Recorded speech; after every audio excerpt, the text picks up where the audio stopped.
সে আল্লাহ রাব্বুল ইজ্জতের পক্ষ থেকে আমাদেরকে দাওয়াত করা হয়েছে, দাওয়াতে আসছে আমরা, তাই না? মাগফিরাতের মজলিসে আসছি, রহমতের মজলিস, যে জায়গায় বলা হয়েছে যে রহমত বৃষ্টি মতো পড়তে থাকে। ফেরেশতা গুলো কি করে? ঈদগাহ বেষ্টন করে রাখে।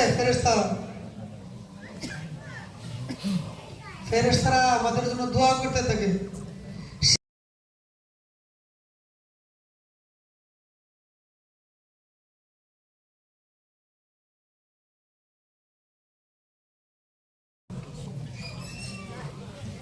নারাজ হওয়াটাই কি স্বাভাবিক? নারাজ হওয়াটাই কি স্বাভাবিক, তাই না?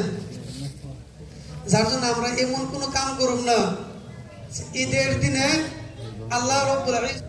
আমরা কিন্তু জীবনে অনেক গুনাহ করছি, দুনিয়ার কেউ না জানলে আমি কিন্তু নিজে জানি যে আমি কতখানি ভালো আর কি। দুনিয়ার যদি কেউ না জানে, নিজে তো জানি যে আমি কতটি পাপ করছি। রাত্রের অন্ধকারে দিনের পরে যাই না, না যাই না, কতটি গুনাহ করছি কেউ কিন্তু যদি না জানে, কেউ যদি সাক্ষী না থাকে, কিন্তু আমি নিজে কিন্তু সাক্ষী, নিজে জানি কিন্তু যে আমি কথানি ভালো, আমি কথানি পাপ করছি, জানি না। এই পাপের কথা মনে কইরা